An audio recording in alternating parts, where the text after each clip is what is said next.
Baik, bismillahirrahmanirrahim. Assalamualaikum warahmatullahi wabarakatuh. Perkenalkan, nama saya Bambang Nugraha dari Prodi D4 Teknik Elektronika, NIM 1925515-2017. Baik, dalam video kali ini saya akan membahas mengenai microcontroller dan interface. Mengenai penjelasannya, silakan simak berikut ini. Yang pertama itu definisi umum microcontroller dan interface. Microcontroller adalah suatu alat elektronika digital yang mempunyai masukan dan keluaran, serta kendali dengan program yang bisa ditulis dan dihapus secara khusus. Cara kerja microcontroller sebenarnya membaca dan menulis data. Microcontroller adalah sebuah komputer di dalam chip yang digunakan untuk mengontrol peralatan elektronik. Microcontroller itu sejenis mikroprosesor yang menekankan efisiensi dan efektivitas biaya. Secara harfiahnya adalah pengendali kecil. Dengan ukurannya yang kecil dapat memberi biaya yang efektif atau yang lebih kecil juga, di mana sebuah sistem elektronik yang sebelumnya banyak memerlukan komponen-komponen pendukung seperti IC, TTL, dan CMOS dapat direduksi atau diperkecil dan akhirnya terpusat serta dikendalikan oleh microcontroller ini. Dengan penggunaan microcontroller ini, maka kita dapat mengetahui sistem elektronik akan menjadi lebih ringkas. Rancang bangun sistem elektronik akan lebih cepat karena sebagian besar dari sistem adalah perangkat lunak yang mudah dimodifikasi. Pencarian gangguan lebih mudah ditelusuri karena sistemnya yang kompak. Namun demikian, tidak sepenuhnya microcontroller bisa mereduksi komponen IC, TTL, dan CMOS yang seringkali masih diperlukan untuk aplikasi kecepatan tinggi atau sekedar menambah jumlah saluran masukan dan keluaran atau input dan output. Dengan kata lain, microcontroller adalah versi mini atau mikro dari sebuah komputer karena microcontroller sudah mengandung beberapa peripheral yang langsung bisa dimanfaatkan, misalnya port paralel, port serial, komparator, konversi digital ke analog, konversi analog ke digital, dan sebagainya, hanya menggunakan sistem minimum yang tidak rumit dan kompleks. Kemudian kita masuk ke bagian prinsip kerja microcontroller. Pada dasarnya, microcontroller adalah sebuah perangkat yang mengintegrasikan sejumlah komponen dari sistem mikroprosesor ke dalam sebuah microchip tunggal. Ada 3 komponen utama dari microcontroller ini, yaitu yang pertama ada prosesor CPU atau Central Process Unit, yang kedua itu ada memori, dan yang ketiga itu ada input dan output. Selain itu, kebanyakan microcontroller pada umumnya juga dilengkapi fitur-fitur lain seperti modul timer yang berfungsi untuk melakukan proses dari fungsi-fungsi yang berhubungan dengan jangka waktu atau range waktu tertentu. Kemudian ada sebuah serial port yang berfungsi untuk melakukan komunikasi data dengan microcontroller yang lainnya atau PC komputer, modul ADC yang berfungsi untuk menerima input data analog. Baik, yang pertama kita akan bahas yaitu memori microcontroller. Memori pada microcontroller terdiri dari 2, yaitu ROM dan RAM. Yang pertama kita bahas yaitu ROM. ROM atau Read Only Memory adalah jenis memori yang digunakan untuk menyimpan program secara permanen yang sedang dieksekusi. Ukuran program yang dapat ditulis tergantung pada ukuran memori. Memori ROM ini berjenis non-volatile memory, yang berarti data yang tersimpan tidak akan menguap atau hilang atau bisa dibilang permanen ketika catur dayanya dimatikan. Oleh sebab itu, memori ini digunakan untuk menyimpan program utama dari sebuah sistem. ROM ini bisa terletak di dalam unit microcontroller atau juga bisa ditambahkan pada sebuah memori eksternal. Ukuran ROM biasanya berkisar dari 512 byte hingga 64 KB. Memori ROM ini dibagi lagi menjadi beberapa jenis, yaitu ada EPROM, ada EEPROM, ada memori EEPROM yang dapat menyimpan data secara permanen, tetapi isinya masih bisa dihapus secara elektris melalui program. Salah satu jenis EEPROM ini adalah flash memory. Kemudian yaitu RAM. RAM atau Random Access Memory adalah jenis memori yang digunakan untuk menyimpan data secara sementara, dan hasil antara data yang diciptakan dan digunakan selama microcontroller bekerja. Isi memori ini akan terhapus secara otomatis jika jatuh daya dimatikan. Jadi penyimpanannya hanya sementara. Ketika jatuh dayanya kita matikan, maka data yang ada di dalam RAM ini akan hilang. Oleh sebab itu, program utama tidak pernah disimpan di dalam RAM. Memori RAM ini memproses data yang tersimpan secara acak atau random. Kemudian yang kita bahas itu bagian dari microcontroller ini, yang kedua itu ada input dan output. Unit input dan output bekerja sebagai penghubung antara CPU dengan alat-alat input seperti sensor atau transducer, dan juga sebagai penghubung dengan alat output secara aktuator. Unit input-output ini juga bekerja sebagai saluran komunikasi antara sistem CPU dengan sistem dari luar. Biasanya untuk berkomunikasi keluar unit output dan input ini, yang digunakan adalah input dan output serialnya. Yang ketiga yaitu ada Central Processing Unit atau biasa kita sebut juga dengan CPU. CPU merupakan otak dari microcontroller. CPU ini memiliki beberapa fungsi, yaitu mengkoordinasikan seluruh operasi komputasi, melakukan operasi aritmatika, melakukan operasi logika, dan mengendalikan kerja sistem tersebut secara keseluruhan. CPU ini terbagi jadi dua bagian, yaitu ada unit pengendali atau control unit, dan ada unit arithmetic logic atau biasa kita sebut juga dengan ALU.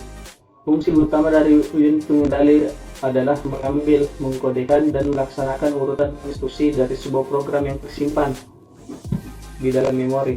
Sedangkan unit aritmatika dan logika atau ALU berfungsi untuk melakukan proses perhitungan matematis yang diperlukan selama program dijalankan, serta mempertimbangkan suatu kondisi untuk pengambilan keputusan yang dibutuhkan pada instruksi berikutnya. Baik, kita akan melangkah ke pembahasan selanjutnya, yaitu jenis-jenis microcontroller. Jenis-jenis microcontroller secara umum, microcontroller itu terbagi menjadi 3 keluarga besar yang ada di pasaran pada umumnya. Setiap keluarga mempunyai ciri khas dan karakteristik tersendiri. Berikut pembagian keluarga dalam microcontroller. Yang pertama itu ada keluarga MCS51. Microcontroller ini termasuk dalam keluarga microcontroller CISC. Sebagian besar instruksinya dieksekusi dalam 12 siklus clock. Microcontroller ini berdasarkan arsitektur Harvard, dan meskipun awalnya dirancang untuk aplikasi microcontroller chip tunggal, sebuah model perluasan telah mengizinkan sebuah ROM luar 64 KB dan RAM luar 64 KB diberikan alamat dengan cara jalur pemilihan chip yang terpisah untuk akses program dan memori data. Salah satu kemampuan dari microcontroller ini adalah pemasukan sebuah mesin pemrosesan boolean yang mengizinkan operasi logika boolean tingkat bit dan dilakukan secara langsung dan secara efisien dalam register internal dan RAM.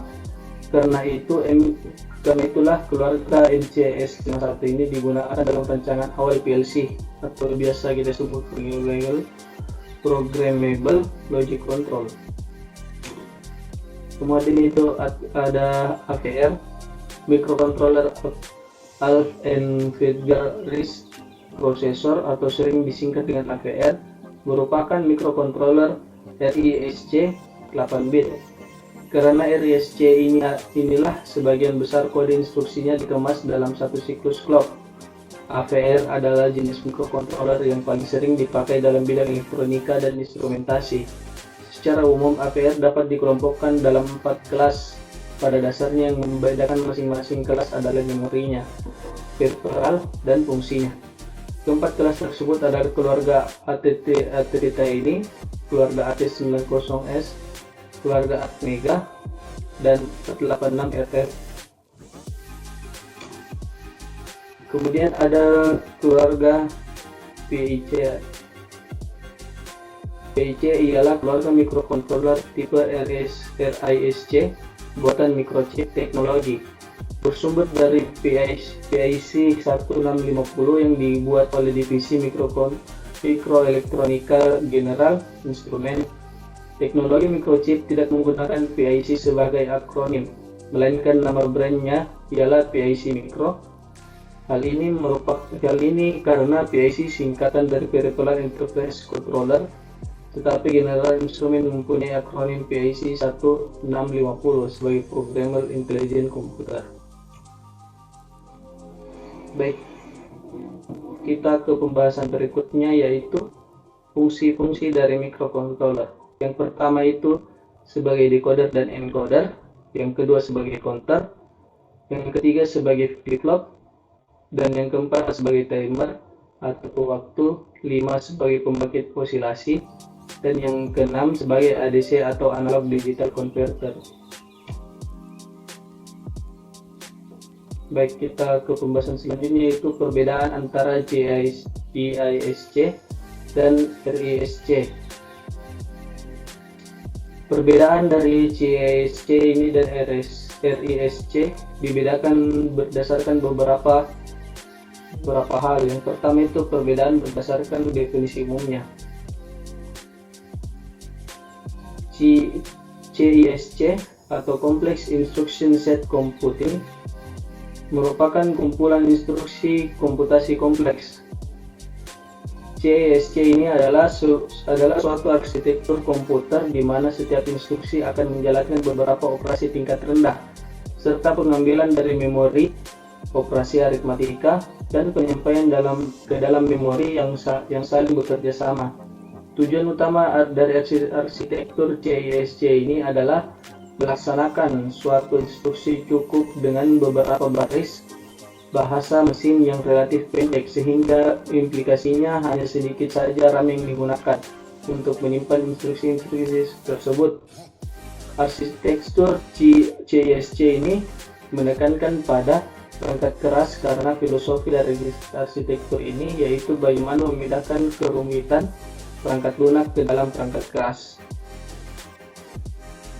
Kemudian untuk RISC ini atau Reduced Instruction Set Computer merupakan bagian dari arsitektur mikroprosesor berbentuk kecil dan berfungsi untuk mengeset instruksi dalam komunikasi antara arsitektur lainnya.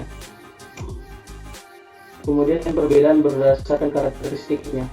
CISC memiliki karakteristik sebagai berikut, yaitu serap informasi memberikan keuntungan di mana ukuran program-program yang dihasilkan akan menjadi relatif lebih kecil dan penggunaan memori akan semakin berkurang.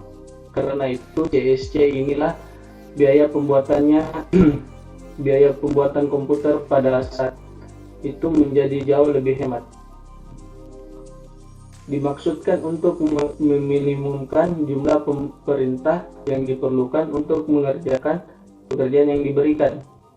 Konsep CISC ini menjadikan mesin lebih mudah untuk diprogram dalam bahasa rakitan. Kemudian untuk RISC memiliki karakteristik yaitu one cycle execution time atau satu putaran eksekusi.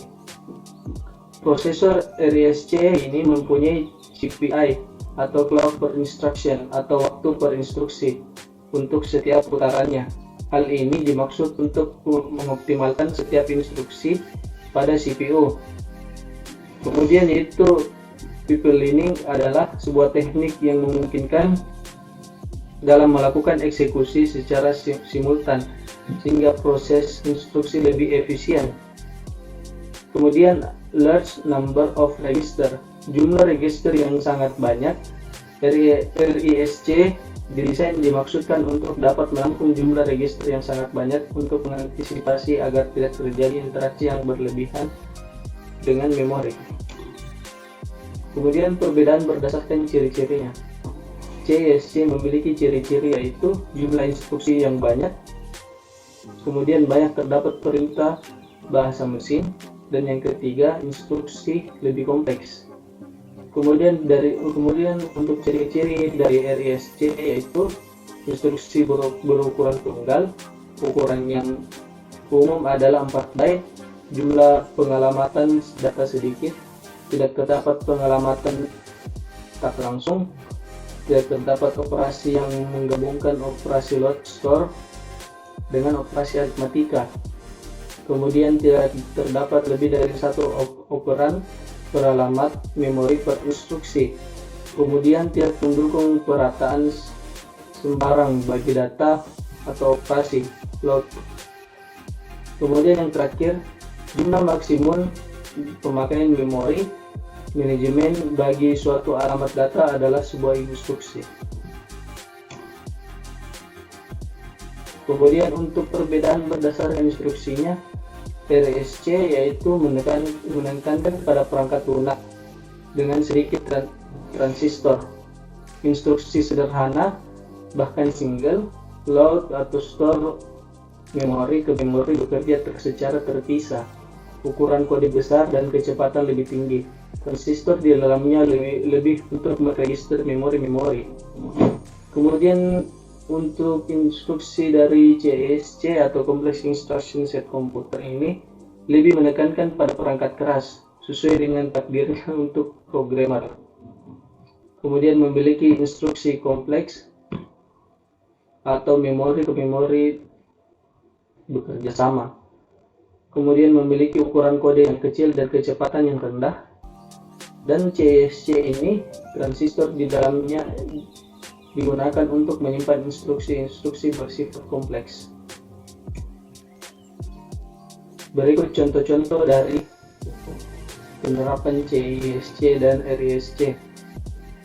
Untuk RISC yaitu ada komputer vektor, mikroprosesor Intel 960, ada Itanium i64 dari Intel Corporation, dan ada PowerPC dari International Business Machine, dan lain-lain. Kemudian untuk CISC, prosesor sistem 360, prosesor FAX, prosesor PDP-11, CPU AMD, dan Intel X86, dan lain-lain, masih banyak lainnya. Baik, mungkin itu saja yang dapat saya jelaskan mengenai microcontroller dan interface. Lebih dan kurangnya mohon dimaafkan. Semoga dapat membantu untuk teman-teman yang lain. Wassalamualaikum warahmatullahi wabarakatuh.